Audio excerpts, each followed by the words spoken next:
Bon les potes, il y a du nouveau. Récemment, j'ai voulu passer au niveau supérieur, niveau setup de montage et d'étalonnage. Vous le savez, l'année dernière, je passais sur DaVinci Resolve et tout ça, ça m'a donné envie d'aller encore plus loin. Et c'est pour ça que j'ai, comme vous pouvez le voir, complètement changé mon setup. Tout ça, ça a été optimisé pour faire du montage sur Resolve. Mais je pense qu'il y a pas mal d'idées qui vont vous intéresser, même si vous êtes sur d'autres logiciels de montage. Avant de vous montrer tout ça, chose très importante, je voulais absolument vous dire que vous n'avez absolument pas besoin de tout ce matos pour faire de belles vidéos. Tout ça, c'est l'accumulation de pas mal d'années à faire ce métier. Tous les créateurs que vous regardez sur YouTube, y compris moi, on a commencé avec très peu de matos. Pour ma part, un simple ordinateur portable. Ceci dit, si vous pouvez vous faire un peu plaisir en prenant du matos et en upgradant un peu le setup, que ce soit d'un point de vue caméra ou montage d'ailleurs, ça fait partie du métier, ça fait partie des petits plaisirs de vidéaste. Mais n'oubliez surtout pas qu'on a tous commencé avec très peu de matos. Allez, parlons setup. La première chose qu'on peut voir sur ce bureau, c'est le double moniteur. Ça fait très peu de temps que je suis passé sur ce double moniteur, ça fait quelques semaines. Ces deux moniteurs, en fait, c'est le même, c'est le Studio Display de chez Apple.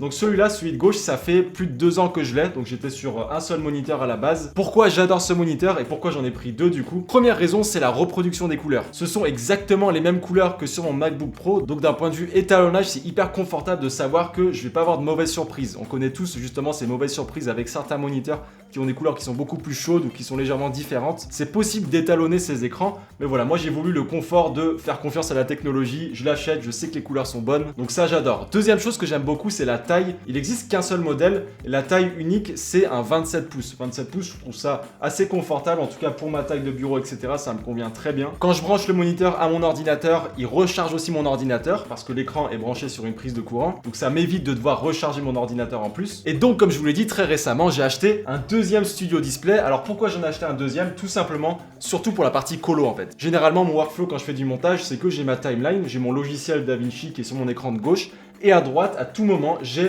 mon full screen. Donc quand je fais des petits ajustements de colo dans mon logiciel, je peux voir directement les répercussions et le résultat final à droite. J'ai pas besoin de faire mon full screen à chaque fois sur l'écran de gauche. Je vais tout de suite voir les ajustements en direct sur mon écran de droite. Ce deuxième écran, je l'ai pris en finition ce qu'ils appellent nano-texturé, c'est-à-dire qu'en fait, on n'a aucun reflet. Je pensais que c'était vraiment gadget, mais au final, ça change vraiment beaucoup. Il y a littéralement aucun reflet, donc quand je fais mon étalonnage, c'est hyper confortable. Une chose que j'ai dû acheter en plus pour pouvoir utiliser ces deux moniteurs, c'est un petit boîtier que j'ai planqué, parce qu'il n'est pas très beau, mais il est hyper utile. J'ai dû acheter ce petit boîtier qui coûte assez cher, donc c'est frustrant de devoir dépenser dans des accessoires comme ça. Mais si j'ai pas ce boîtier, en fait, je vais brancher mes deux moniteurs dans mon ordinateur, il va me rester qu'une seule prise USB-C. Très souvent, quand je fais du montage, j'ai besoin de pas mal de prises USB-C, parce que j'utilise peut-être plusieurs disques durs. Je me suis dit que j'en aurais pas besoin, mais au final, au bout d'une semaine, je me suis rendu compte que ça allait être primordial. Donc j'ai dû acheter ça. Avec ce petit boîtier, vous avez donc 3 sorties en Thunderbolt 3. Ça me permet d'avoir un flux qui est hyper quali, parce que les deux écrans du coup sortent forcément en 4K. Et voilà, ça me libère des prises USB-C sur mon MacBook. Encore une fois, tous les liens sont juste en dessous. Autre chose que vous avez peut-être vu sur mon bureau depuis quelques semaines, c'est ce support de moniteur. Alors ça, je l'ai vu dans pas mal d'inspi quand je regardais les inspi de setup là sur Pinterest. Je le voyais partout, je me disais ça peut quand même être pratique pour ranger des petites choses en dessous. J'ai commencé à regarder les prix sur internet, 150, 200, 300, 400 euros. Je me suis dit, je vais pas dépenser ce prix-là pour une planche avec 4 pieds. Du coup, pris ma petite voiture, aller chez Leroy Merlin, acheter une petite planche. J'ai acheté 4 pieds en métal, vissé dessus, et voilà, terminé. Ça m'a coûté 15 euros en tout, et au final, j'en suis hyper content, ça fait largement le boulot. Donc j'ai mes deux moniteurs posés dessus.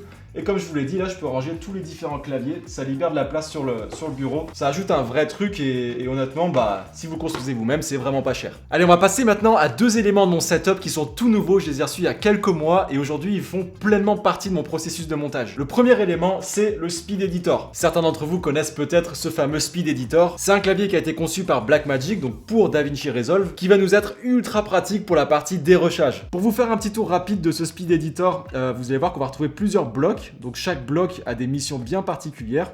En bas à droite, on retrouve la petite boule, donc c'est grâce à ça qu'on va naviguer dans la timeline. C'est hyper satisfaisant à utiliser, je vous le cache pas. Cette boule est directement liée aux 3 touches blanches. Alors moi j'utilise Jog et Scroll la plupart du temps. Jog va nous permettre de naviguer dans la timeline de façon très précise, donc ça va aller assez lentement. Moi je suis sur Jog, on va dire 80% du temps. Et ensuite, scroll, c'est pour aller beaucoup plus vite. Et shuttle, c'est quelque chose que j'utilise pas souvent, mais en fait, c'est plus vous allez tourner la boule rapidement, plus ça va aller vite. Dit comme ça semble être pratique, mais en fait, ça l'est pas forcément, surtout si vous avez une timeline qui est bien chargée. En haut à gauche, on retrouve le bloc pour insérer nos plans, donc avec pas mal de petits outils pour l'insertion. Ensuite, pas mal de petits outils pratiques. Alors ceux-là, je m'en sers pas beaucoup, je vous l'avoue, mais ils ont le mérite d'être là. En haut, on retrouve Escape pour annuler quelque chose, nos transitions, rajouter des titres. Ensuite, ici, on retrouve tout un bloc pour le multicam. Si vous faites des interviews avec plusieurs caméras, ça peut vous être très pratique. Et ensuite, ici, on va pouvoir choisir si on veut naviguer sur la source ou sur la timeline. Donc si on se met sur timeline, on va naviguer vraiment sur la timeline. Et si on se met sur source, et c'est là où le Speed Editor prend tout son sens, je vais vous montrer concrètement comment on s'en sert. Donc une fois que vous avez connecté le Speed Editor à votre logiciel, alors comme vous pouvez le voir, il n'y a pas de câble, tout simplement parce qu'il y a aussi une batterie dedans. Donc c'est linké en Bluetooth directement à votre logiciel, ce qui peut être très pratique. Vous pouvez aussi le mettre en USB-C, il y a un câble qui vient avec. Première chose qu'on va faire, c'est cliquer sur Source. Une fois que je vais faire ça, vous avez vu en haut à droite de l'interface, on a activé la bande source. Alors si vous regardez un peu les vidéos, vous savez plus ou moins ce que c'est. Le logiciel a automatiquement mis tous nos rushs bout à bout. Donc vous pouvez voir que tous les rushs sont divisés par des petites barres blanches. Quand on passe sur une barre blanche, ça veut dire qu'on passe au rush d'après. On a tous nos rushs qui sont mis les uns après les autres. Alors pourquoi c'est hyper pratique? Ça veut dire que maintenant, je vais me mettre sur Jog. On va naviguer dans la timeline doucement.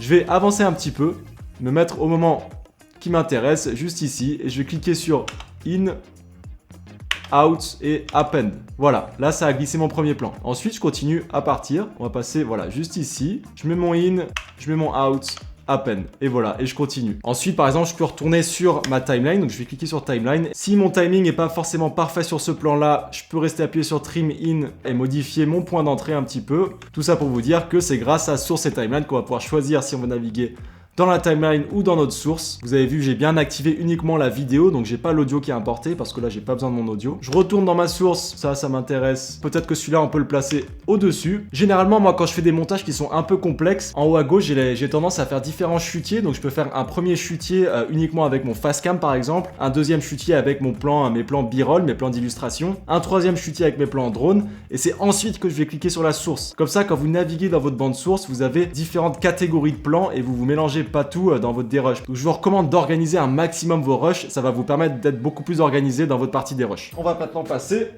à la taille du dessus, à savoir le micro-panel.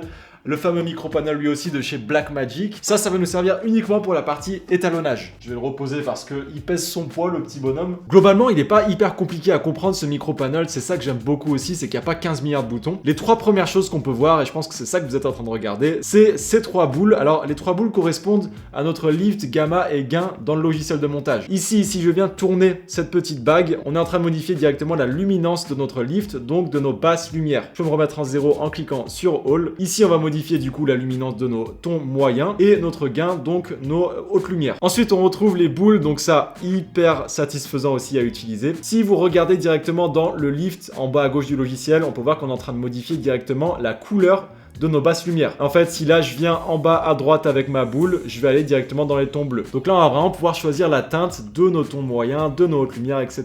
Généralement, moi, je vais mettre directement dans mes roues log. C'est là que je préfère étalonner. Donc là, ça se transforme en basse lumière, moyenne lumière et haute lumière. Ensuite, on peut cliquer sur offset.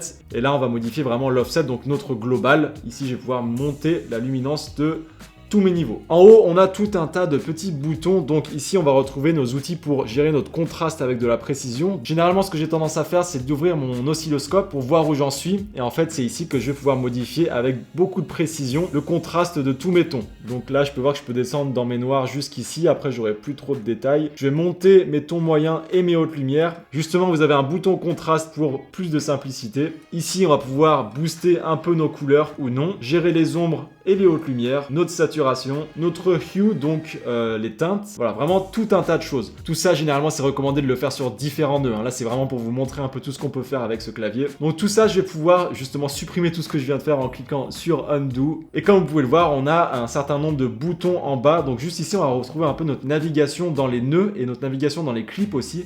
Généralement, quand vous avez envie de passer au clip suivant, vous pouvez cliquer sur Next Clip. Donc là, vous pouvez passer au clip suivant, au clip d'avant. Ici, on va pouvoir naviguer image par image dans notre plan, si vous voulez vraiment utiliser une certaine image pour étalonner votre plan. Et on va pouvoir naviguer dans les nœuds ici en cliquant sur nœud suivant, nœud précédent. Là, on peut lancer notre vidéo et l'arrêter. On peut aller en marche arrière, Le gros avantage d'avoir un peu ce setup où j'utilise le micro panel avec un double moniteur, c'est que maintenant, quand je fais ma colo, j'ai littéralement mes deux mains sur le clavier en train de bidouiller tous les boutons et j'ai mes yeux qui sont rivés sur mon deuxième écran. Donc là, je vois les modifications en temps réel, je peux être hyper concentré sur la moindre modif que je suis en train d'apporter.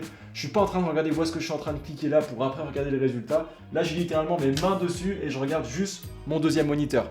Hyper pratique. Je vais pas pouvoir aller beaucoup plus loin dans les détails de comment je me sers vraiment de ces deux claviers. Peut-être que je peux vous en faire une autre vidéo si ça vous intéresse. En tout cas, ce que je voulais absolument vous dire, c'est que si vous décidez de prendre l'un de ces deux claviers, et d'ailleurs il en existe d'autres, mais si vous décidez d'en prendre un, Blackmagic vous offre la version Studio de DaVinci. La version Studio, elle est à plus de 340 € il me semble. Donc si par exemple vous prenez le Speed Editor à 450 €, Blackmagic vous offre au final 350 € là-dessus.